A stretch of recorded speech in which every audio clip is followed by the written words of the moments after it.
좋아요, 구독. 최근에 반도체주 전반의 추이가 어떻게 나타나고 있었나요? 뭐 반도체주가 최근에 좋았죠. 특히 이제 AI 관련된 반도체가 이제 얘기가 많이 나오면서 특히 HBM3에 관련된 부분이 좀 시장에서 주목을 받았고요. 그다음에 이제 갤럭시 S24가 이제 공개가 되면서 온 디바이스 AI가 다시 좀 주목을 받고 있는 그런 상황이다라고 보시면 되겠습니다. 특히 이제 갤럭시 S24에 나오는 것 중에 이제 가장 큰 게 삼성 가오스라는 이제 AI가 나오면서 특히 이제 온 디바이스, 그러니까 스마트폰 자체 내에서 AI를 구현할 수 있는 기술이 지금 시장에서 어떻게 보면 좀 주목을 받고 있다라고 보시면 될 것 같고요. 뭐 과거에 이제 삼성전자가 이제 계속 스마트폰을 출시했는데 폴더블 폰 이후에 가장 각광을 받고 있는 게 요번에 이제 S24 아닌가라는 생각을 해보고 있습니다. 특히 이제 통 번역 관련된 그런 이제 서비스, 그 다음에 뭐 화면을 그러니까 사진을 찍으면 그 사진을 편집한다든가 아니면 문서를 요약하거나 뭐 이런 부분에 좀 더 지금 특화되어 있는 그런 이제 기능들을 선보이다 보니까 많은 사람들이 일단 출시에 대한 그런 기대감을 갖고 있고요. 그러다 보니까 온 디바이스 관련된 종목들이 뭐 어저께 좀 급등세를 보였고 뭐 오늘 같은 경우도 조금 이제 좀 주춤거리곤 있지만 그래도 뭐 일부 종목들 뭐 대표적인 이제 아보브 반도체 같은 경우는 상한가를 갖다가 조금 밀리는 그런 모습이었고요. 뭐 태성 같은 경우도 지금 뭐 13% 넘는 그런 상승세를 좀 보이고 있는 그런 상황입니다. 네, 방금 전에 어보브 반도체도 대표님 언급을 해주셨잖아요. 목표가는 어디까지 저희가 봐야 할까요? 어버번 반도체 근데 이런 종목 자체가 지금 이 테마로 붙어서 올라가는 거기 때문에 이게 뭐 실적이 그러니까 온 디바이스에 대한 기대감은 큽니다. 근데 실적이 나오려면 온 디바이스가 이제 본격적으로 매출이 잡혀야 되는데 이제 처음 온 디바이스 AI 관련된 스마트폰이 출시했는데 이게 얼마나 팔리느냐에 따라서 향후에 좀 목표 주가가 좀 달리할 가능성은 좀 있다라고 보여지고요. 지금 상황에서는 뭐 단순히 수급상으로만 좀 보셔야 되지 않을까라는 생각을 좀 해보고 있습니다. 그래서 뭐 가격 목표 가격을 선정하기에는 조금은 어렵다라고 보여집니다. 네. 아직 목표 가격 선정하기에 조금 어려움이 있다라고 전해주셨는데 그렇죠. 변형희 대표님 어떻게 보세요? 네, 오늘 신고가 영역이었으니까 2950원. 네. 오늘 추세적인 부분에서 뭐 세몰통원의 방한 이후에 온 디바이스 AI 관련된 이슈들은 조금 더 가져갈 수 있는 가능성이 있다고 보고 있어요. 다만 이제 온 디바이스 AI 관련주들의 흐름들이 오늘 제주반도체의 경우에는 일부 차익 실현을 통해서 좀 매물 되돌림 현상이 좀 있고 AI 섹터 안에서도 지금 온 디바이스 AI주는 상대적으로 좀 덜 올랐던 종목들이 다시금 수급적인 측면에서 제한 효과를 좀 더 가져가는 흐름들을 보여주고 있는데 다만 좀 저는 좀 강조드리고 싶었던 부분 제가 최근에도 방송에서 좀 강조드렸던 부분 중에 하나가 지금 갤럭시 S24의 공개 이후에 상세 스펙이 좀 공개가 됐다는 것이죠. 그렇다면은 여기서 얼마만큼 AI 폰이 좀 팔려야 되고 팔리는 금액에 따라서 각 부품별에 대한 낙수 효과가 실적으로 좀 연동이 돼야 되는데 지금은 단순한 어떤 실적 기대감을 좀 논외로 하더라도 기대감만 좀 반영되고 있다. 어부 반도체 오늘 추세 정도를 좀 보면 저는 요 구간 18,000원, 18,700원 구간 좀 이탈하지 않으면 추가적인 상승폭을 좀 더 가져갈 수 있다.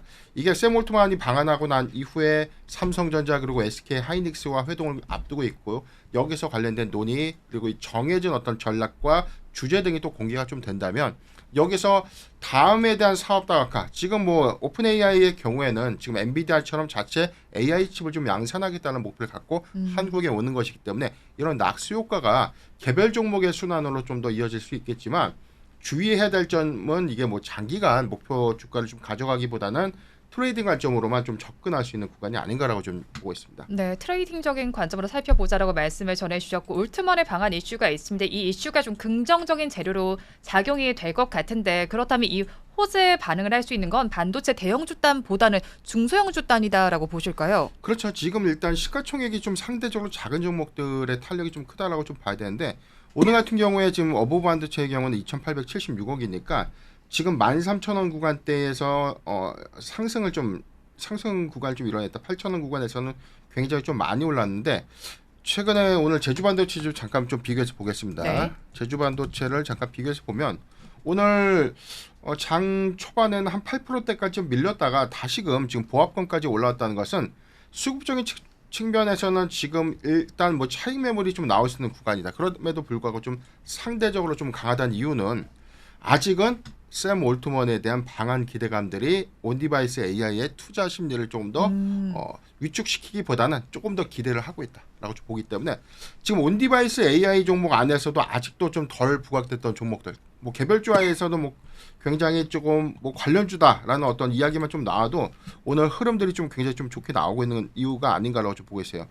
지금 온디바이스 AI 섹터에 대한 흐름도 좀 같이 좀 볼 텐데 지금 테마를 잠깐 좀 검색을 좀 하면요.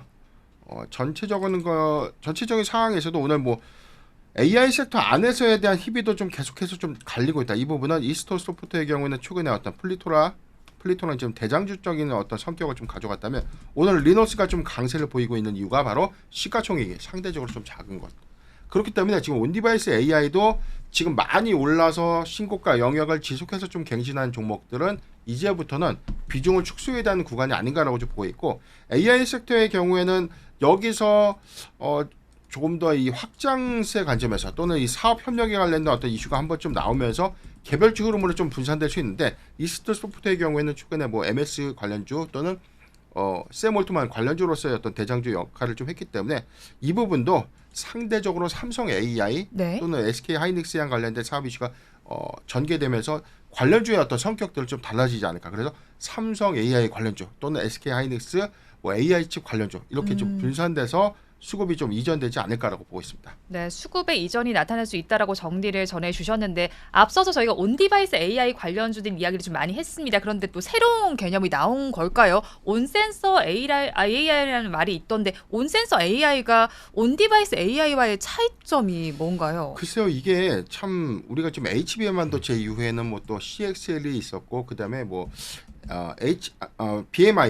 BMI라는 뭐 새로운 어떤 장르가 좀 있는데 이건 어떤 거냐면 우리가 조금 이런 이 IT 기기들에 대한 기술들을 좀 볼 때 새로운 뭔가 좀 특별한 것들이 좀 탄생했다라고 해서 새로운 어떤 메커니즘의 변화가 아니라 기존에 있던 구현 방식이 요렇게도 좀 적용되고 요렇게도 좀 적용되고 이 차이가 좀 있다는 거예요. 네. HBM 반도체는 AI에 특화돼 가지고 여기서 많은 이 데이터 처리를 해야 되는 AI 특성. 그래서 이제 고대역 반도체 용량들이 좀 굉장히 좀 커져야 되는 숙제를 좀 안고 있었던 거고 CXL이라는 것은 여기서 AI에 대한 모든 학습을 하기는 어렵습니다. 그런데 자치적으로 연동해서 이 데이터를 나눠서 처리를 하다 보니까 용량 부담이 적고 상대적으로 기기 안에서 처리할 수 있는 기능들이 많아서 CXL의 경우에는 HBM 반도체보다 더 좋다 나쁘다의 개념이 아니라 여기는 AI에 좀 더 특화된 뭐 빅데이터에 특화된 어떤 이 장치다라고 하면 CXL은 보편적으로 뭐 일반 뭐 IT 기기나 뭐 네. 디바이스에 좀 더 특화된 기기 이런 식으로 온 디바이스 뭐 온센서도 이런 개념에서의 어떤 적용이 각각의 어떤 디스플레이야 뭐 폰에 좀 더 강하냐 아니면 일반 생활 가전에 좀 더 접목시킬 수 있느냐 또는 뭐 로봇에 접목시켰을 때 더 좋냐 이런 네. 차이가 아닌가라고 보고 있습니다. 그래서 결국은 같은 개념인데 이게 새로운 기술이다라고 생각을 하면 단기적 수급이 시가총액이 낮은 종목이 이 관련주다라고 좀 하면서 주가 좀 오히려 더 큰 폭의 급등세를 좀 안고 가는 그런 흐름들이기 때문에 조금 냉정하게 봐야 될 것은 단순하게 이 기술에 따라서 이 종목이 움직임을 우리가 좀 주시하기보다는 이제는 그럼 이 기술로 인해서 이 회사가 얼마만큼 돈을 많이 벌 수 있을까 이 관점으로 좀 접근해야 되는 구간이 아닌가라고 보고 있습니다. 임순재 대표님께서는 온센서 AI에 대해서 좀 덧붙일 말씀이 있으실까요? 일단 뭐 온센서 AI 자체가 이제 이미지 센서의 AI를 이제 합친다라고 보시면 될 것 같습니다. 그러니까 그만큼 이제 지금 AI가 이제 발전이 되면서 저희가 단순히 기존에는 이제 보통 손으로 눌러서 쓴다든가 뭐 이런 거 아니면 말로 한다든가였는데 이제는 이제 AI가 계속 확장이 되면서 그림 같은 걸 직접 보면서 이제 할 수 있다라는 관점으로 이제 접근을 한다라고 보시면 될 것 같습니다. 그러니까 어떻게 보면 이제 여러 가지 이제 기술 중에서 하나가 좀 세부적인 이제 그런 부분이다라고 보시면 될 것 같고요. 특히 이런 이제 이미지 센서, 그다음에 여기에 이제 MCU 관련된 이제 쪽으로 같이 연결이 될 수가 있기 때문에 그런 부분이 좀 시장에서는 좀 주목을 좀 받고 있는 그런 상황이다라고 보시면 될 것 같습니다. 그리고 뭐 여러 가지 지금 이제 반도체 기술 내에서 이제 세부화가 좀 진행이 되면서 어떻게 보면 기존에 있는 기술보다 이제 계속 좀 발전이 되는 그런 상황입니다. 그런데 이런 이제 기술 발전이 있다라고는 하지만 그 시장 자체가 어느 정도 제한적일 수밖에 아직까지는 없고요. 단순히 좀 기대감이라는 측면이 좀 더 부각이 되고 있는 거 아닌가라는 생각을 좀 해보면 있습니다. 네, 그런데 앞서서 저희가 온센서 AI 관련해서 얘기를 좀 전해드렸는데 그럼 종목별로도 좀 흐름을 봐야 될 것 같아요. 어제 사실 뭐 어버브 반도체도 그랬지만 픽셀 플러스라는 종목 역시도 강세를 보이다 오늘 장에서는 윗꼬리가 좀 더 길게 달린 모습인데 관련주들의 흐름은 저희가 어떻게 체크를 해 나가면 좋을지 궁금하고요. 온디바이스 AI 관련주와 온센서 AI 관련주가 많이 차별화되게 나타날까요? 일단 조금은 그러니까 차별하다기보다는 이제 그 안에서 네. 어떻게 보면 이제 투자자들의 생각에 따라서 이제 음. 좀 달라지지 않을까라는 생각을 해보고 있습니다. 그러니까 픽셀 플러스 같은 경우는 이제 시모스 이미지 센서를 하고 있는 이제 전문적인 이제 팹 리스입니다. 그러니까 이 시모스를 하기 때문에, 그러니까 이미지 센서를 하고 있기 때문에 온 센서 AI에 그러면 관련이 되는 거 아니냐라는 그런 이제 생각들을 많이 하고 네. 있는 그런 상황이고요. 뭐 어버브 반도체 같은 경우는 이제 MCU를 이제 대표적으로 만들고 있는 회사입니다. 그러니까 이런 이제 MCU 단에서도 이런 이제 온 센서 AI에 접목하는 부분이 있기 때문에 그런 부분이 어저께 이제 부각이 됐다라고 보시는 게 좀 더 맞지 않을까 싶고요. 향후에 이렇게 이제 테마적으로 움직인다라는 거는 기본적으로 잠깐 움직였다가 아마 좀 쉴 가능성은 좀 있다라고 네. 보여집니다. 그러니까 이 관련된 매출이 얼마만큼 나오는지 아니면 관련된 이제 뭐 수주가 나온다든가 하게 되면 주가가 뭐 탄력적으로 움직일 수는 있지만 단순하게 이런 이제 뭐 테마성으로만 움직인다라고 보면 이건 좀 단기적인 관점에서 매매를 하시는 게 맞지 않을까라는 생각을 해보고 있습니다. 네, 그렇다면 병현희 대표님께서는 아직까지는 부각되지 않은 온센서 AI, 뭐 온디바이스 AI 관련주 중에서 좀 꼽아주고 싶은 것들이 있을까요? 이게 저도 네. 굉장히 좀 어려운 부분이 반도체라는 대전제 하에서도 지금 HBM과 CX를 또 나눠주고 여기서 또 온디바이스 AI에 또 온센서까지 좀 세분화되고 있는데 지금 저는 어떤 게 더 좋다, 어떤 게 더 나쁘다 이런 개념들보다는 지금은 사실 새로운 특화 기술이 일종의 테마성 어떤 매기 그리고 수급 상에서도 뭐 지금 주도주가 너무 부재하다 보니까 특별한 어떤 반도체 관련된 이슈 안에서 새로운 어떤 기능들이 좀 첨가된 새로운 기술들이 좀 부각이 되면 여기에 1차적인 어떤 수급이 좀 몰리고 있는데 저는 온센서 부분에 대해서는 이게 뭐 장기간 수급이 좀 이어질까 이렇게는 좀 보고 있지 않고요. 네. 전체적인 관점에서는 지금 뭐 오히려 저는 단기에 뭐 테마성으로 좀 부각됐던 그런 어떤 섹터나 테마보다는 지금 HBM 반도체 부분에서도 지금 지난해 3분기에 고점 이후에 조정을 좀 많이 받았고 4분기 기점에서 이번에 한미 반도체가 4분기 실적 기조에서는